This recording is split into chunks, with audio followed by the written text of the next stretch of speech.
let us know. Okay, you're all set. Great, thank you. Okay, this is Mike Dolly. It's October 19th. This is a meeting of the Sleepy Hollow Local Development Corp. First order of business is to take roll. Can the directors announce themselves? Anthony Scarpati, director here. Teresa Esty. And Ray. Great, and Mike Dolly's on. And the staff, can you announce yourselves? Anthony Giacchia. And Breyer. Yeah, yeah, all right. I Ian knew that. Breyer, Anthony, Joan, I think I heard you. Yes. Anyone else? Harris Beach? Mike Curdy. And Justin. Great, we have everyone. So we'll call the meeting to order. First order of business is to approve the minutes of October 5th. Sorry. Can I get a motion to approve the minutes from October 5th? So moved. A second? Second. All those in favor say aye. Aye. Aye. Aye. Teresa? Aye. Aye, great, thank you. Minutes are approved. Next, we'll move on to the expenditures. Got a total of 60,113, spot 57. Any questions or comments? Otherwise, I'll ask for a motion to approve those. So moved. A second, please. Second. All those in favor say aye. Aye. Aye. Aye. Aye. Thank you. We don't have any resolutions tonight. Next will be the consultant report. Dan Breyer, you want to give us any updates? Sure. Relevant? Where to start? We'll start with the work that's going on down at the East Parcel. You know, from the end of September up through, you know, a little bit beyond mid-October now. Some of the major items of work that are remaining, the temporary retaining wall has been completed. So if any, or for those of you that have been to the site, you know, that when you first go through the gates and past the guard booth, immediately to your left is a wall that's anywhere from, you know, a foot tall to I think it's about 22, elevation 22 above grade.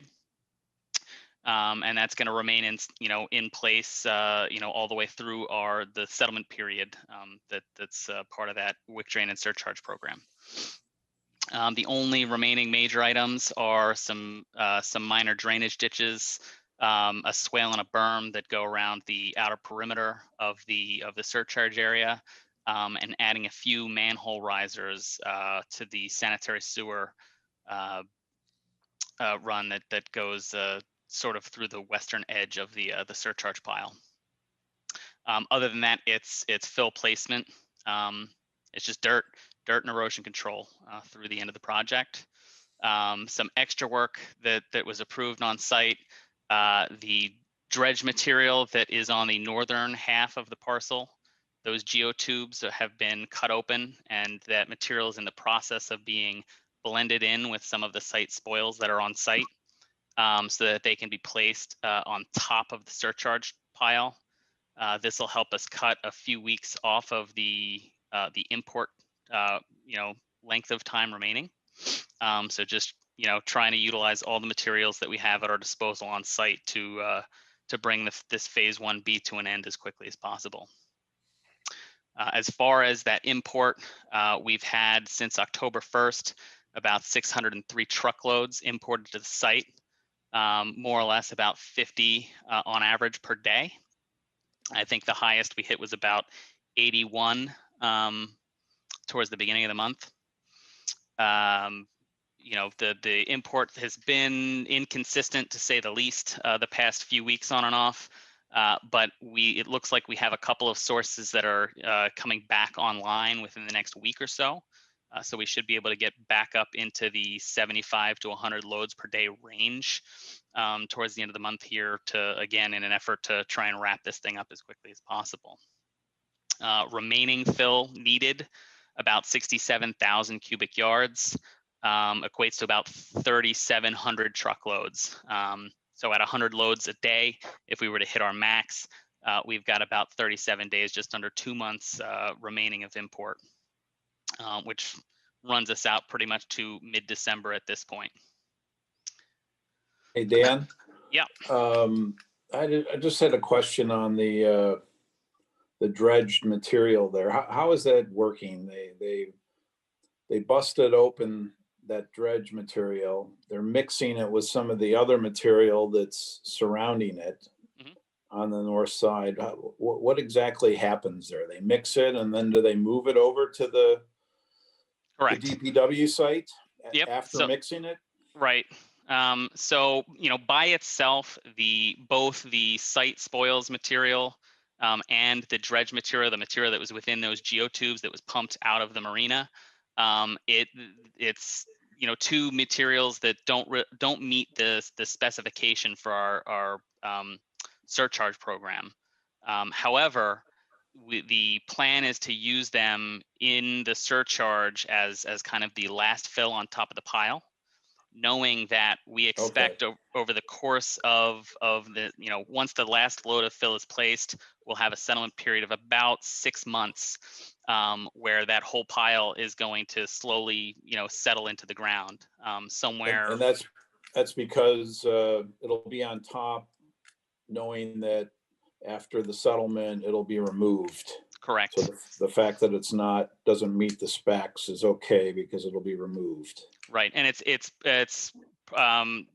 perfectly fine to use as just general fill in passive areas of the site. Areas where in the future, let's just say it's going to be rolling hills and pathways, and not going to have any kind of dedicated infrastructure on top.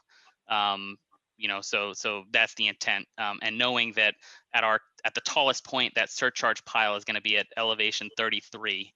That's above sea level. And is that over and above the 67,000 estimate, or is that a part of the 67,000? That's over and above the 67,000. The 67,000 takes into account the dredge, the site spoils, the Durant material that's used as a bedding underneath those geotubes. All of that in itself is probably a good 20 to 25,000 cubic yards of material that we can place. Got it. Without using that, you'd add 20,000 to the 67,000 that we need, and several more weeks of import. Got it. Thanks. So that's pretty much the progress over the past few weeks since the later end of September on the east parcel. I've got a couple of progress photos that I could forward, or if anyone's interested in taking a trip to this, down to the site to see where they're at, you can certainly reach out, and we can take a little tour. Moving on to the next item of business, we have the 193 Beekman RFEI. So the latest round came in at the end of September. Again, we only received one proposal, and that was from the Cortese and Christiana Griffin developer architect team. I took a look through this most recent submittal. I took a look through their prior submittal, which was in March of last year, and compared it to some of the development program work that WSP had done, and kind of put all those thoughts together in a matrix, which I believe was forwarded to pretty much everyone on this call to take a look at. And so, I'll just mention a couple of thoughts that I have, related to this whole thing on how we can move forward, but some things, to consider. This is the second RFEI that we've put out for development of the former UAW parcel, both times receiving just one proposal. So obviously the size of the parcel, and maybe the relatively limited potential for development is only attracting smaller developers, and obviously some of the larger, like, Edge, while they may have said in passing that they'd be interested, it's a little bit too small for larger developers to be, to make it worthwhile for them. There's also several constraints with, and uncertainties with the project site. We've got the existing viaduct. There's additional easements on the northern, piece of the parcel needed to reestablish the access road from Beekman. And you've got the proximity to Metro North Railroad, the Hudson Line, that, are potentially making this parcel less desirable to potential developers. Okay. What else, Dan? So speaking of the East Parcel Viaduct, this is something that, we need to figure out a way to move forward on. We should do it relatively quickly. Obviously back in, a few weeks ago, towards the middle of the summer, we were notified by Metro North that, some repairs were necessary to shore it up and prevent, a failure of the viaduct. WSP went and inspected the viaduct shortly thereafter and provided their recommendations. The LDC and WSP were working with some contractors to get cost proposals, to do temporary shoring of the viaduct, which would buy time to go through the formal advertisement process to get the viaduct ultimately taken down. And again, we were left with two contractors submitting a cost proposal.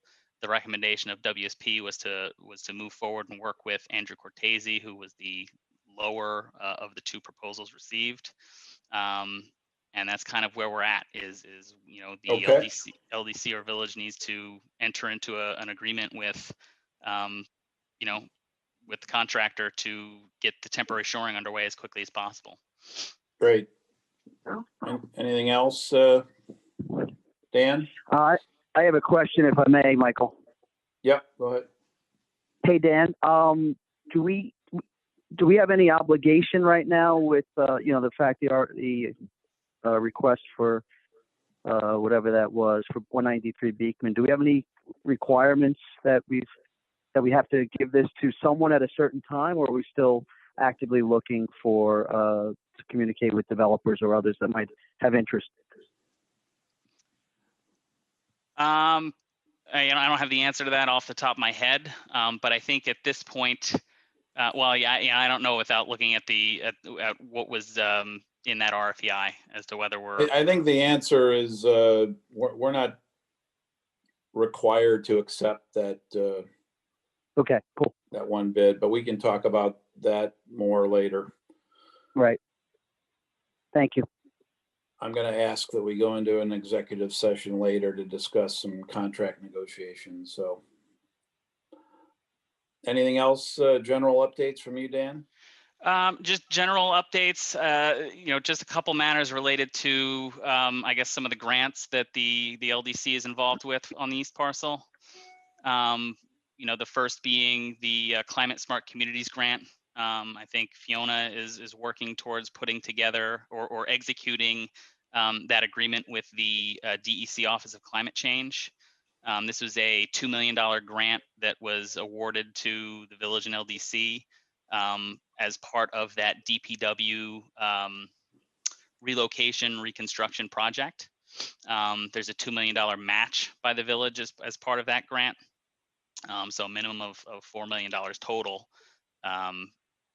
And that is a little bit different than the EDC grants, that we received previously for the prior phase of the project, in that this is a 5-year contract term. And this can also, my understanding of this is that it is not a grant that necessarily has to wait until the entire project is completed for reimbursement. There are quarterly progress reports, and you can be reimbursed quarterly as the project advances with this particular grant. Oh, good. Okay. And Anything other than else? other than that, just the letter of intent for the FEMA grant that Jenny Nolan was working on with Urban. We were authorized to submit a full application based on our letter of interest. And this is, I believe it's the Building Resilience in Communities program that we're applying to, which has about $450 million available nationwide. So the statewide and project-specific allocations of that 450 million is to be determined. So I'm waiting on some additional information from Jenny on, what a potential suggested ask for the projects that we would be putting forward as part of the East Parcel would Right. That's be. good. Well, the good news is we got past the first step and they Right. allowed us to go forward. So that's great.